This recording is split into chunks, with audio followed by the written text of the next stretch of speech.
Rubber bullets cracked across Jefferson Square as police advanced on the student march. In the middle of the clash, Officer Daniel Mercer made a choice that shocked both sides. He stepped in front of his own squad and shielded a protester from the batons coming down. Phones caught everything. To the crowd, he looked like a hero. To his fellow officers, he looked like a traitor. That single moment on a hot afternoon in St. Louis would follow him back to the precinct where the real consequences of that choice were waiting for him. Daniel's mornings usually started the same way: coffee brewed in a chipped mug, his uniform ironed the night before, and a drive through neighborhoods where boarded windows told the story of jobs long gone. His wife Claire reminded him to be careful each day, though he always brushed it off. The city had hardened, and people didn't look at cops with trust anymore. Daniel told himself he was keeping order, even if few believed it. Deep down, he felt the tension between duty and doubt every time he pinned on the badge. On the morning of the protest, Daniel and his squad received the briefing. Intelligence warned of hundreds gathering at Jefferson Square. Command spoke in clipped tones about controlling the situation. Daniel listened, watching the younger officers smirk and slap their batons against shields. He felt uneasy, knowing most protesters were kids with signs, not weapons. Yet the expectation was clear: move them, break them if necessary. As they marched out, Daniel tightened his grip on his shield, silently promising himself he'd follow orders but not lose himself in the crowd's anger. The square boiled with chants and signs demanding justice. Daniel kept his line, sweat trickling under his helmet. When a boy stumbled close, panic flared in his wide eyes. Batons rose around Daniel, ready to swing. Instinct overrode training. He stepped forward, raised his shield, and blocked the blows. Silence rippled, then shouts. Phones shot upward, recording the split second that separated him from his squad. The boy scrambled away, unharmed. Daniel stayed frozen, shield up, the weight of hundreds of eyes burning into him. That moment rewrote his reputation instantly. Back at the precinct, the silence felt heavier than the riot gear. Officers avoided him in the locker room, whispers darting behind his back. In the briefing room, his captain's eyes lingered on him longer than anyone else. It wasn't anger yet, more like suspicion. The message was clear: he had crossed the line. Daniel sat alone at lunch, his badge suddenly feeling heavier on his chest. Every glance from his co-workers reminded him that protecting that protester had drawn a new border, one he was now standing on the wrong side of.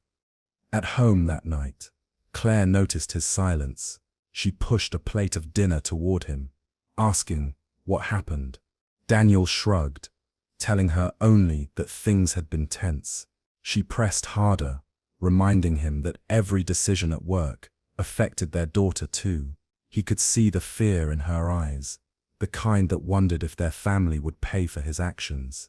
Daniel didn't know what to say. He only knew the line between being a good cop and being a good man had never felt so impossible to walk. The next day, his captain called him into the office. On the desk sat an incident report, already half-written. The version painted the boy as aggressive, claiming Daniel had stepped in only to redirect. The captain tapped the paper, telling him to sign. Daniel hesitated, staring at the lie in front of him. The captain's voice was calm, almost casual, but the message was sharp. Protect the squad's story, or risk everything. Daniel held the pen, sweat dampening his grip, his stomach twisting at the idea of erasing the truth completely.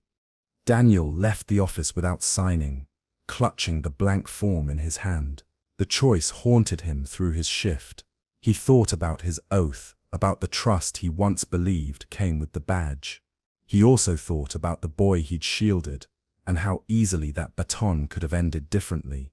His fellow officers glared as he walked the halls. He told himself staying silent was easier, but his gut said silence was the same as lying. Each hour that passed made the decision feel heavier, as if the city itself was watching. By evening, the video had spread online.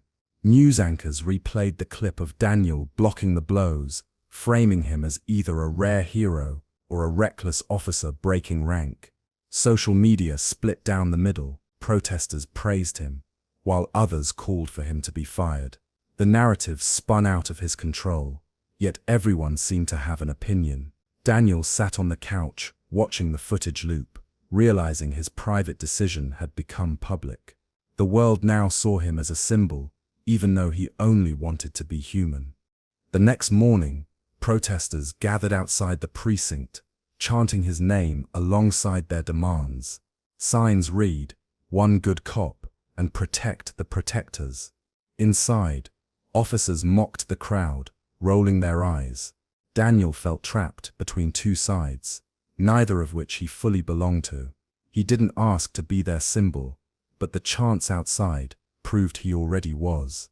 Every step he took in the hallway carried new weight, his co-workers' resentment clashing with the crowd's hope. For the first time, Daniel realized he might not have a place in either world. During a late shift, his closest friend on the force, Officer Mark Ellis, pulled him aside. Mark spoke quietly, urging him to just sign the report and move on. "Fall in line," he warned, "or you'll regret it."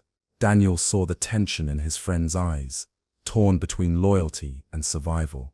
Mark had always been someone he trusted, but tonight, his words felt more like a threat than advice. Walking back to his patrol car, Daniel wondered if even his oldest ally had already chosen a side against him. Anonymous notes started appearing at his house. One read, "Traitor." Another said, "Protect your family, shut your mouth." Claire found them first, her hands shaking as she showed him. Their daughter asked why the neighbors were whispering when she walked to school. Fear began to eat at the edges of their home, turning safety into a question mark. Daniel locked every window that night, checking the doors twice. Protecting strangers had always been his job, but now he wasn't sure he could protect his own family from the storm building around them. Daniel thought about resigning. He pictured walking away from the badge, leaving behind the noise and anger. Then, a letter arrived. It was from the protester he had shielded, a college student named Jordan. The words were simple. "You didn't have to, but you did. You reminded me, not everyone is the same." Daniel read it twice, the weight of those words settling deep inside. Maybe quitting would silence the noise, but it would also erase the one good thing he had done that actually mattered to someone. Internal Affairs called him in. The room was cold, the questions sharper than expected. They accused him of misconduct, of breaking formation, of putting fellow officers at risk. Every answer he gave seemed twisted against him. Sitting under the fluorescent lights, Daniel realized this wasn't about truth, it was about control. The department wanted to make him an example, proof that no one could step out of line without punishment. Walking out of the room, he felt the ground shifting beneath him, as if the walls he once trusted were closing in. The real blow came when Mark testified against him. His longtime friend described Daniel as reckless, claiming he escalated the protest instead of calming it. Hearing the words stung more than any accusation. Mark's betrayal felt personal, a knife twisted by someone he trusted most. The room believed Mark because he fit the story the department wanted told. Daniel sat silently, realizing that the bonds he thought unbreakable could be severed with a single false word. The loss of friendship hurt more than the threat of punishment ever could. That night, Daniel faced himself in the mirror. His flaw was clear. His stubborn moral code, the part of him that refused to bend, had isolated him from everyone. It made him a stranger to his squad, a burden to his family, and a target for the department. For years, he believed doing what was right would keep him steady, but now it left him standing alone. The reflection staring back wasn't a hero or a traitor. It was a man caught in a storm of his own making, unsure which way to turn. For a moment, it seemed the department might quietly let things slide. Rumors spread that internal affairs would drop the case and move on. Daniel felt a flicker of hope, thinking maybe the storm was passing.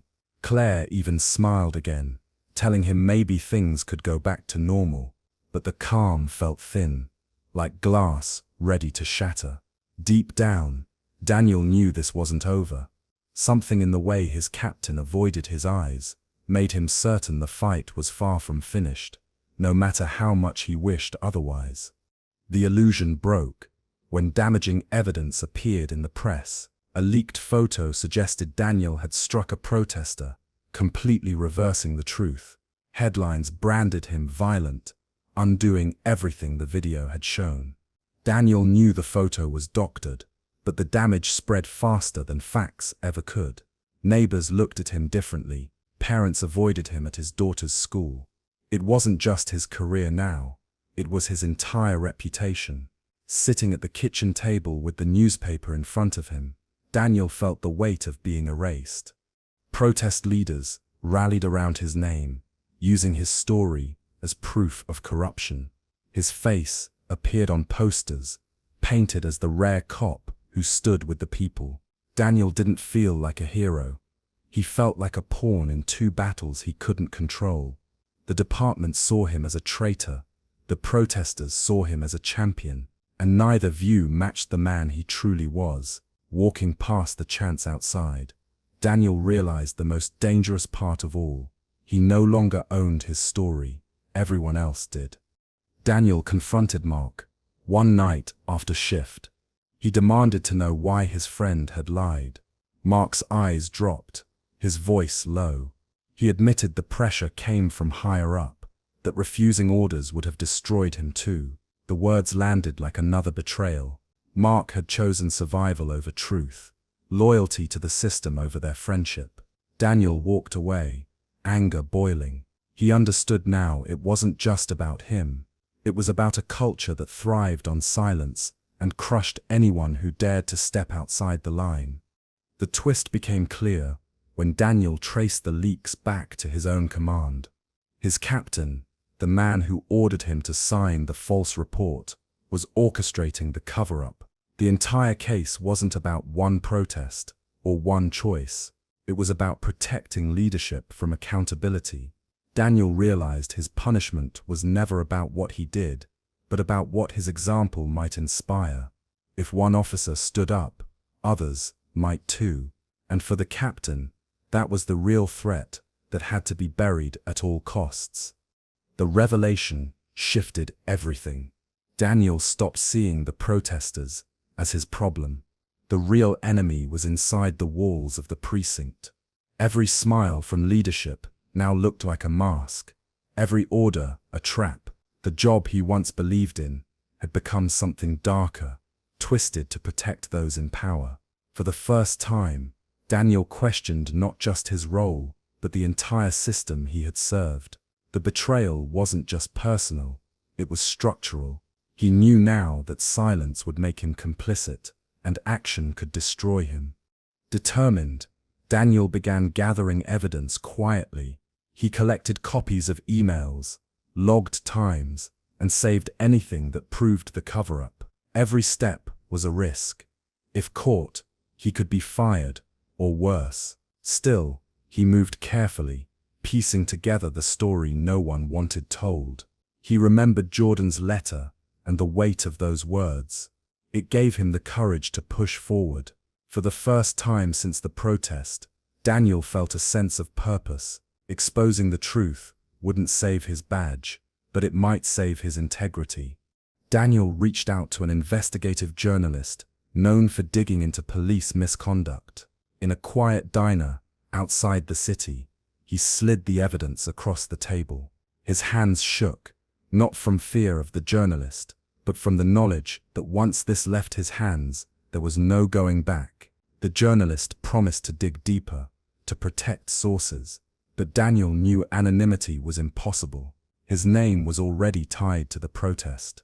All he could do now was wait, hoping the truth would outpace the lies destroying him. The department struck back quickly. Daniel was suspended without pay, accused of leaking confidential information. Rumors spread through the precinct that he'd turned against them completely. His car was keyed, his locker emptied, his name spat like an insult in the hallways. At home, bills piled up, and Claire's patience stretched thin, but Daniel held firm, knowing that silence would have been the easier path, not the right one. He waited, day after day, for the journalist's story to break, trusting that the truth would finally have its chance. The article hit the headlines like a firestorm. Emails and logs showed the captain's cover-up, exposing how reports had been doctored and evidence manipulated. The public reaction was immediate. Protesters flooded the square again, but this time their chants carried Daniel's name with anger, aimed squarely at leadership. Community leaders called for investigations, and cameras turned toward the precinct. Daniel watched it all unfold from his living room, a strange mix of pride and fear swelling inside him. For once, the truth wasn't just whispered, it was shouted across the city. The captain and senior officers scrambled to defend themselves. Press conferences were held, statements released, but none of it stopped the tide. Internal investigations shifted focus, suddenly targeting the leadership instead of Daniel.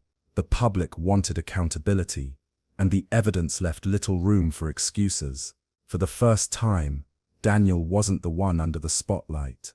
The men who had tried to bury him now stood where he had, facing the weight of public judgment. Watching it unfold, Daniel felt the balance of power tilting in a way he never expected. Daniel was called to testify.